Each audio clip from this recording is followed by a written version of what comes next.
ڈھونڈ گیا یا جنوں لبیا ہودا نہیں افطاب صاحب یہ کیا ہو رہا ہے یہاں پہ؟ یہی کچھ ہو رہا ہے پچھلے 73 سال سے۔ دیکھیے اخلاقی گراوٹ کا عالم کہ اس کا فون گرا اور اپنے سارے دکھ بھول کے صرف مال غنیمت سمیٹ رہے ہیں۔ یہی کچھ انہوں نے کیا تھا جنگ احد کے موقع پر۔ بالکل۔ اور یار ہے ٹوپ احد کے میدان میں جو صحابہ کرام بھاگے، اب بھاگنے کا لفظ میں اپنی طرف سے نہیں کہتا، حدیث کے اندر موجود ہے۔ میں اپنی طرف سے کیا رحم کر سکتا ہوں؟ میں تو ان کی عقیدت رکھتا ہوں، محبت رکھتا ہوں، ان سے پیار کرتا ہوں، تعظیم کرتا ہوں، مگر جھوٹ نہیں کہتا ہوں۔ جھوٹ پیغمبر کے لیے بھی کہا جائے تو جھوٹ جھوٹ ہے۔ تو نبی کو جو چھوڑ کے بھاگے، سرکار نے فرمایا علی اس میدان میں نہیں بھاگا، علی کا میدان احد میں ثبات قدم دکھانا پوری امت کے اعمال سے افضل ہے۔ جس احد کے میدان سے تمام صحابہ بھاگے، یہ بے ادبی کا کلمہ ہو تو میں توبہ کرتا ہوں اللہ کی بارگاہ میں، لیکن یہ بات حضرت امام احمد بن حنبل رضی اللہ عنہ نے فضائل صحابہ میں لکھی ہے۔ راویہ اس کی حضرت سیدہ عائشہ طیبہ طاہرہ ہیں۔ اگر یہ کوئی گناہ کی بات ہوتی تو وہ کبھی نہ لکھتے، اور اگر یہ کوئی بے ادبی کی بات ہوتی سیدہ عائشہ کبھی اس کو روایت نہ کرتی۔ کہتے ہیں میرے باپ کا یہ بھی امتیاز ہے، جو بھاگے ہوئے لوگ تھے ان میں سب سے پہلے میرے ابا جی واپس آئے تھے۔ بھاگے کب ہیں؟ جب 8 شہداء کی لاشیں تڑپ رہی ہیں، جیسے تھوڑے پانی میں مچھلی تڑپ رہی ہوتی ہے، گردنیں وہ پڑی ہوئی ہیں، باڈیاں وہ پڑی ہوئی ہیں، خون کے سیلاب ہیں، خون کو دیکھ کے آدمی سمجھتا فلڈ آیا ہوا ہے خون کا۔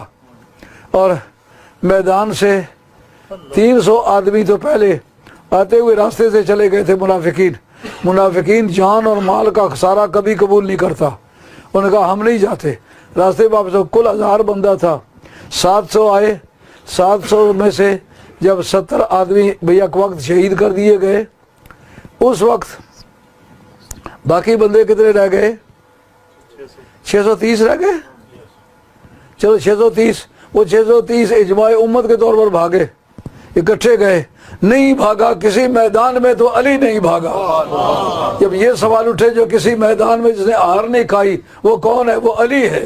1000 آدمی تھے، راستے میں جاتے جاتے منافقین نے کہا ہم تو نہیں جا سکتے، ہماری بیوی بیمار ہے، بچہ بیمار ہے، گھر میں پریشانی ہے۔ 300 آدمی راستے سے واپس آ گیا، باقی 700 رہ گئے۔ اب میدان میں پہنچے، سرکار نے ایک جماعت کو درے پر بٹھایا، میں وہاں گیا ہوں، جا کے بیٹھ کے دیکھا ہے کہ سرکار کا دانش و بینش اور سپاہیانہ مزاج کیسا ہے۔ آپ ریجمنٹل ویز کو بہت اچھی طرح سے سمجھتے ہیں کہ لڑائی کیسے لڑی جاتی ہے۔ فرمایا کہ اس جگہ تم بیٹھو، تا حکم ثانی یہ جگہ چھوڑنی نہیں ہے۔